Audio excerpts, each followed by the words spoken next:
Hello, Rama Pupodu. Hope all are in good health, feeling great, wonderful, having a happy and peaceful life. Let's go into the next devotee, Manavasi Ramasami Iyer. In 1908, my father and I visited Arunachala. The town was crowded as the Kartiga Deepam festival was on. On hearing about Brahmana Swami, a saintly sadhu living in Virupaksha cave on the hill, we went there. When we reached the cave, a person at the entrance stoutly refused us permission to go in and see the Swami. I challenged his authority to deny us permission. Fortunately, the Swami came out just then. I was thrilled to see him. Something inside me made me appeal for relief from the physical ailments and mental anguish that were constantly troubling me. The Swami replied, I am neither a medical doctor nor a soothsayer, and started walking away. Not giving up, I followed him and retorted, I came to you hearing about your great spiritual attainment. Maybe I am not destined to find relief. The Swami suddenly stopped walking, turned to me, and looking at me with piercing eyes said, develop an attitude of accepting such challenges with inner determination. Nothing can shake you. Then he raised his right hand in blessing. I felt pure rays of light emanating from it and enveloping me.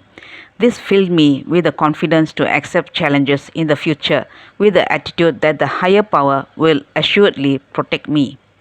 This remarkable devotee was Manavasi Ramasami Iyer. Born with a challenging nature, he never accepted no as an answer ever in his life. It was this innate quality of his that Bhagavan strengthened in their very first meeting. As spiritual seekers, physical challenges in the form of illness and mental challenges in the form of doubts are sure to assail us in life. Two things are important. We must have the courage to accept every challenge squarely and boldly. Equally, we must have the faith that the higher power, call it Guru or God, will guide and protect us. The visit of Iyer was very significant for him. He had come just as a visitor, but when he got down from the hill, the four towers of the temple, the sacred mountain, and the sage residing there with his unmistakable spiritual power impressed him so much that he decided to shift his residence and stay there permanently. He started visiting Bhagavan daily in the evening and staying with him at night. There were only one or two people with Bhagavan and so there was no restrictions.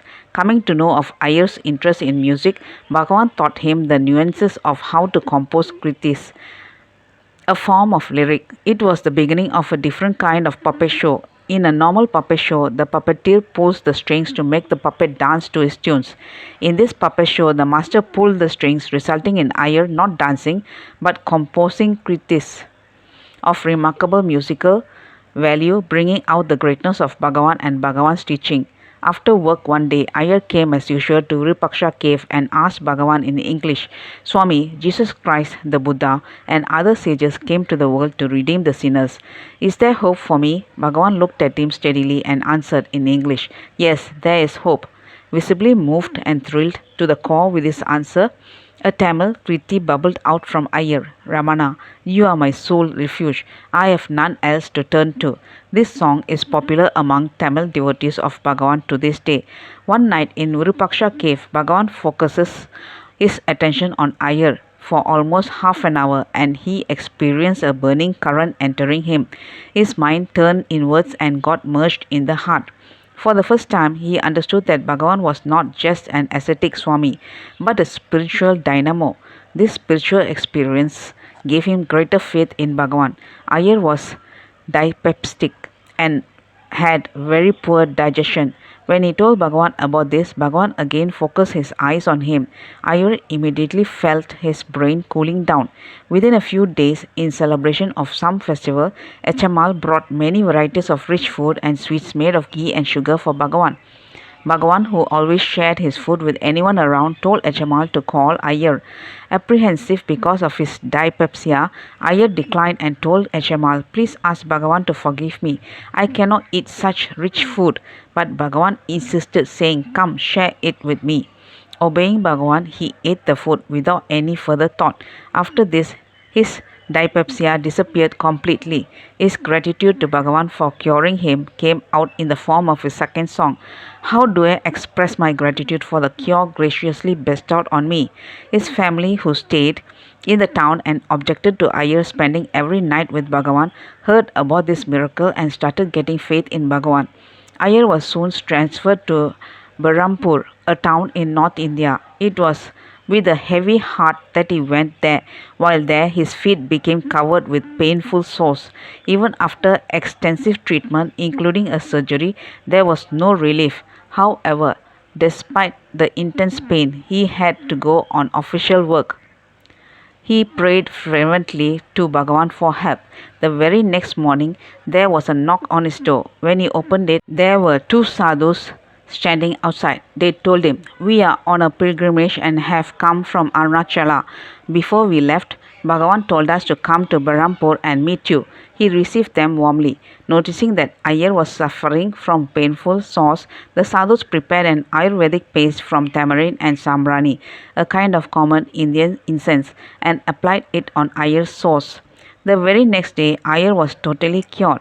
He emotionally charged devotion to Bhagavan at this miracle gushed out of him as a song called Saranagati, now a favorite with Bhagavan's devotees. I surrender to you. To whom else am I to surrender? You who are perfect in Arunachala, which endows one with ultimate release. O Ramana, rain cloud of compassion, is this not the appropriate time for granting me your glance of grace? If you delay, what am I to do? My beloved, remove my sorrow and grant me bliss. I cannot bear this indifference any further. Oh, you are Brahman itself. I surrender to you. I am very close to Iyer, and once he told me about this song. See the beauty, Ganesan. It is not because of this song that the cure took place. The cure had already taken place, and if at all I had to sing a song with my brain, I would have only sung a song of gratitude thanking Bhagavan for curing me. Look at the song. It says, "Is this not the appropriate time for granting me your glance of grace? If you delay, oh, what am I to do? My beloved, remove my sorrow and grant me bliss. I cannot bear this indifference any further." This is after the miracle had happened. He started quoting from sages and saints like Manika Vashakar, Meera, and Tukaram, where they pray, "Bless this wretched dog." When God has already blessed them, it was not the other way about. Then he quoted from Bhagavan's 11 verses to Arunachala. "O Arunachala, drawing me with your cause of grace, although I had not even dimly thought of you, you decide to kill me outright. How then has one as weak as I am offended you that you now leave the task unfinished? You have not killed me, you have left it half done. Why do you torture me, keeping me suspended between life and death? Fulfill your task of killing me now and long survive me all alone." "O Lord," he continued, "that has already been done to Bhagavan, but still he writes this as a prayer. Why should Manika Vashakar sing, 'I am the worst sinner, please save me'? It is not because of the prayer that the Lord came and saved him. In his Akshara Ramana Malai, Bhagavan says, 'Bless me, that I may die without losing hold of you. Otherwise miserable is my fate. Arunachala, place your sacred hand upon my head and make me partake of your grace. Do not abandon me, Arunachala. O Arunachala, untie with me to destroy our separate identities as you and I. Bless me with the supreme state of ever vibrant joy." It looks like a prayer. Many people have had this doubt and asked Bhagavan, "You are a jnani, so why did you write, 'Save me, do not allow me to be condemned'?" The answer is that it has already been done. We should have prayed first to get God's grace, but God, being great, gives His grace first and then accepts our prayer, even if we do it later. In 1922, Bhagavan saved Iyer from a definite death. Kapali Shastri, an eyewitness to that miracle, has written in his book, "Maharishi was living on the hill in Kanda Ashramam. A few of us used to accompany him during Giri Pradakshina. On one such day, Before starting our Giri Pradakshina, we got word that Supervisor Ramaswamy Iyer was taken ill suddenly and was lying at Virupaksha cave. The Maharishi went down the hill to the place where Iyer was lying. Iyer was having violent palpitations of the heart. Maharishi sat near him, placing his hand on his head. Within 5 minutes, Iyer got up and looked quite normal. Maharishi kept sitting. He did not get up, even after an hour. I had in my bag in Kanda Ashramam olive oil, which I went and brought and rubbed on Maharishi's head. Then we all went back to Skanda Ashramam. When I asked Bhagavan, he simply replied, "Well, Ramaswamy Iyer got up and I sat down. I was conscious when the oil was rubbed. It was very pleasant." He did not say he performed a miracle or anything like that. Later in 1942, Iyer was once again saved from certain death. One day his wife came running to Bhagavan and prayed that her husband, who was unconscious in their house, would be saved. At that very moment, Iyer woke up. Years later, when I heard about this, I was a little skeptical, so I went and challenged Iyer. "How is it that all the time you fall sick and Bhagavan saves you from death?" He answered, "What to do, Ganesan? It is not only me that Bhagavan has saved. He has also saved other sincere souls from throes of death." He then gave me a list: his own daughter, his friend Subramani Iyer's daughter, Jagadisa Shastri Bhagavan's own sister's husband, and few other names that I did not know. Iyer had 5 daughters and 1 son. Bhagavan took keen interest in Iyer's family, and every member of his family was totally devoted to Bhagavan. When I came to ashram, I wanted to know more about them and their relationship with Bhagavan. So I went to Mumbai, where one of his daughters was staying, to interview her for the mountain path. Her name was Lalita Venkataraman, and she was a famous musician. She shared with me the unique relationship all of them had with Bhagavan from his Virupaksha cave days. For all of them, Bhagavan was God. Every time the family had to leave Arunachala, they would stand in front of Bhagavan and sing the song Saranagati in chorus. Consequently, this song was sung repeatedly in Bhagavan's presence for nearly 2 decades. Lalita Venkataraman told me, in fact, my father was popularly known as Saranagati Ramaswamy Iyer or Saranagati Tata. She continued, "Since my husband was employed in North India, I could come to Tiruvannamalai only on rare occasions after my marriage. Whenever I was in the ashram, I used to sing and accompany myself on the veena, and Bhagavan would listen keenly with a smile. One day, when I entered the hall after a long absence from Tiruvannamalai, he remarked, 'Look, only this morning we heard her voice on the radio, and here she is now.' I had recorded 2 songs on Bhagavan, and one of them must have been broadcast that day. As a child, I have played with Bhagavan at Virupaksha cave. However, it was my elder sister Rajam who, as a child, was petted by Bhagavan. He would plait her hair and they would play together with her toys. My sister was so fond of Bhagavan that whenever she got something tasty or interesting to eat at home, she would rush to Virupaksha cave and share it with him. Once a special type of paddy was brought and hand pounded in our house. Its bran was very sweet, tasty and healthy. When the lady who was pounding it mentioned this to my sister, she took handfuls of the bran and ran to Bhagavan. Noticing Rajam's appearance at that odd hour, Bhagavan asked her whether she had brought something for him. She gave him the bran and both ate it. Bhagavan then told her how the bran would be tastier if eaten along with certain other ingredients. My sister enjoyed great privileges with Bhagavan, but she was always aware that she was moving with God. She worshipped him every moment of her life. After a pause, she said, "My elder sister Rajam was a good painter. Though she never learnt painting from anyone or from any art school, her drawings and paintings had a special, real-life quality in them. When she grew up, she did paintings of goddesses. She would show them to Bhagavan, and he appreciated them very much.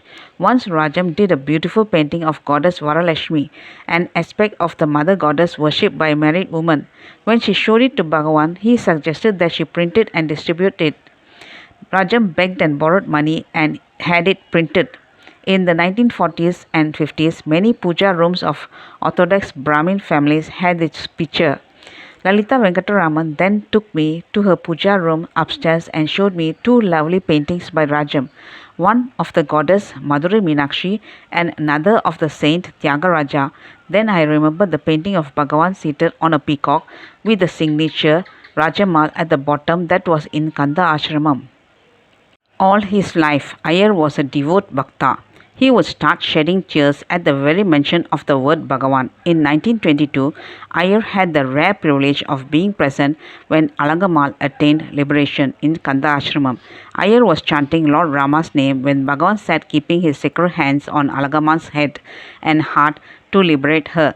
He was a witness to Bhagavan's act of grace. Iyer was also one of those who carried Alangamal's body down to where it is now interred. He was with Bhagavan all the time till the interring was completed. On the 10th day, a linga was installed over the tomb. Kavyakanta Ganapati Muni composed an extempo Sanskrit hymn in praise of Alagamal as being ever greater than the mothers of the Buddha, Jesus Christ and Adi Shankara. Seated in a corner amongst the crowd, Iyer was listening to it with rapt attention when Bhagavan called him and inspired him to compose a kriti in Tamil. Though Iyer was sorrow-stricken, he obeyed. Spontaneously, a kriti came to him. He noted it down on a paper and gave it to Bhagavan. Bhagavan asked him to sing it. While singing it, Iyer was amazed to see how perfectly the kriti had turned out. When Bhagavan attained Brahma Nirvana in 1950, Iyer saw the Jyoti of Bhagavan move as a meteor, like light, and merge with Arunachala. Close admirers of Iyer, like the Tamil scholar Ki. Va. Jagannathan, adored Iyer as a jnani. A very popular writer in Tamil Nadu during the 60s, he asked me to take him to Iyer's residence. Iyer was then sick and bedridden in a house opposite the ashram. The moment he saw Iyer, he put his hands together above his head and went round and round his bed, shedding tears and chanting Ishvara, Ishvara, Ishvara. He then started singing extempore verses praising Iyer. It was truly a wondrous sight. I have only heard about people becoming emotionally ecstatic and shedding tears. That day I witnessed it. On our way back, Kiva Jagannathan blessed me, saying, adore him, Ganesan. Seek Iyer's blessings. He is a self-realized holy man hiding behind a veil of ordinariness. Do not miss this opportunity to receive his blessings. It will take you a long way on your spiritual path. Thanks to this advice, I was fortunate to receive Iyer's blessings. Iyer passed away in Chennai and his last moments were very peaceful. His palms over his chest and ecstatic tears shedding from the outer corners of his closed eyes clearly showed that he was seeing Bhagavan in his heart.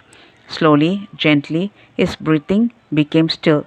Manavasi Ramasami Iyer was now absorbed forever in Arunachala. பாடல் 11. ஐம்புலன்கள் என்னும் கள்வர் என் வீட்டில் உள்ளத்தில் புகுந்தபோது நீ வீட்டில் இல்லையோ Arunachala. When the thieves called the five senses entered my heart, were you not at home, Arunachala?